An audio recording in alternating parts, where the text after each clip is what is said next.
पंचोग्र पापा छल छद्मकारिण क्रूरा पिशाचा इव निर्दयाश्च ये ब्रह्म पुष्टा व्यभिचारकारिण सप्ताह यज्ञेन कलो पुनन्ति ते। जय हिंद साथियों, मैं आपका साथी रघुवंश, संयोजक विश्व का सबसे लंबा तिरंगा समिति। मित्रों, यह श्लोक श्रीमद् भगवत महापुराण के 55वें नंबर पृष्ठ का 13वां नंबर श्लोक है। और इसको कहने का क्या तात्पर्य है? हम अक्सर इस बात को देखते हैं कि हम अक्सर यह सोचते हैं कि हम तो पुनीत काम कर रहे हैं, हम अच्छा काम कर रहे हैं, लोगों को सहयोग कर रहे हैं, समाज के उत्थान के लिए कार्य कर रहे हैं, ईश्वर की कृपा से सारा बुद्धिमानी से कार्य कर रहे हैं, परंतु हमारे साथ बुरा क्यों होता है? कुछ प्रारब्ध का फल होता है, परंतु प्रारब्ध के साथ साथ जो पंच पाप बताए गए हैं उस पाप पर भी ध्यान देना होगा कि क्या हमको इस ध्यान देना है कि इसमें कहीं हम हैं, इन पंच पापों में कहीं कुछ कर रहे हैं। क्योंकि पंचशील सिद्धांत बुद्ध ने भी बनाया था और यही पंचशील सिद्धांत वहां पर भी है। यह अलग बात है कि इसको अलग ढंग से परिभाषित करके वो एक संप्रदाय बना दिया उनके लोगों ने।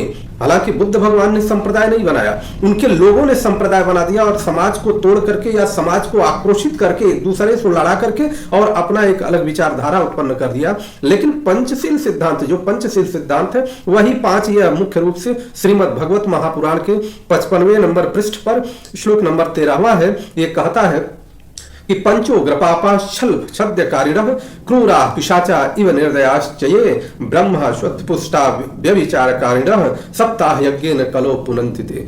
इसमें जब श्रीमद् भगवत महापुराण की कथा प्रारंभ होती है तो इसमें 5 मुख्य रूप से पाप बताए गए हैं। कि जो पहला पाप है मदिरापान। अब हमको आपको इस समाज को समझना पड़ेगा कि क्या हम मदिरापान करते हैं, ये सबसे पहला पाप माना गया है। दूसरा ब्रह्म हत्या, अर्थात इसी को परिभाषित कर दिया गया है बौद्ध धर्म में या कहीं भी, बौद्ध में और जहीं भी देखेंगे जो हिंसा को रोकते हैं, यहां पर स्पष्ट रूप से लिखा है कि ब्रह्म हत्या का भी एक घोर पाप कहा जाता है। कभी हमने अर्थात ब्रह्म हत्या को बहुत बारीकी से समझना है।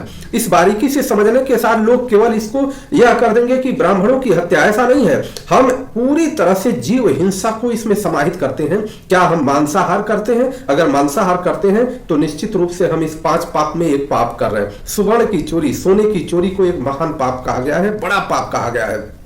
गुरु स्त्री गमन, जो आपका गुरु है उसके स्त्री गमन अर्थात उनके स्त्री के साथ व्यभिचार को सबसे बड़ा पाप कहा गया है। और विश्वासघात, जिस व्यक्ति ने आपके ऊपर विश्वास किया है और आप उसके साथ विश्वासघात करेंगे तो यह सबसे बड़ा पाप किया गया है। अब आप ये इन 5 में देखिए तो कहीं कहीं मिलता है। किसी ने सामाजिक क्षेत्र में आपको बढ़ाया और आपने उसके साथ विश्वासघात करके उसी को हटा करके ऊपर चले आए। किसी ने आपको राजनीतिक क्षेत्र में आगे बढ़ाया तो आपने सोचा कि अगर ये साथ रहेगा या यह पावर में रहेगा तो पता चला हमारा ही कहीं कुछ गड़बड़ ना हो जाए। इसके भय के कारण आपने उसी के साथ विश्वासघात किया और आज देखिए बड़े बड़े पदों पर ऐसे लोग बैठे हुए हैं, परंतु उनको इस बात का थोड़ा सा भी भान नहीं है कि यह पाप में गिनती है। अगर वो सनातन हिंदू धर्म को मानने वाले हैं तो यह बहुत बड़े पापी हैं अगर अपने इन लोगों के साथ विश्वासघात करते हैं। तो ये 5 पाप है। इसमें से आप देख लें कि किस प्रकार से मुख्य रूप से इसमें आप कहीं किसी भी प्रकार की आपके द्वारा गलती हो रही है, और भी बहुत सारे होते हैं, लेकिन ये सबसे महापाप है। अगर हो रही है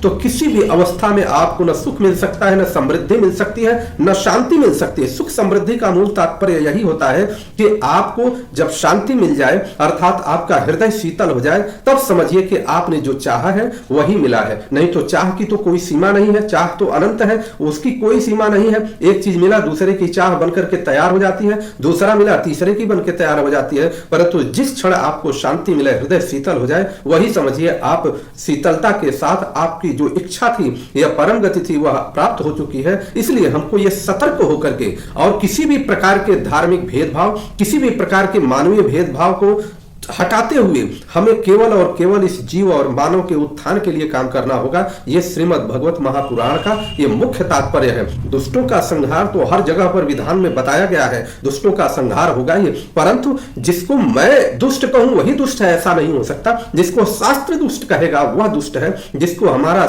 उपनिषद दुष्ट कहेगा, हमारे वेद दुष्ट कहेंगे वह दुष्ट है। जो हमें अच्छा न लगे वह दुष्ट कहा जाएगा, ऐसा नहीं हो सकता। इसलिए आपको सतर्क होकर के काम करना होगा, तब जाकर के आपको मन चाही मुराद मिलेगी ईश्वर के द्वारा। ईश्वर आपको मन चाही मुराद को पूरा करेंगे।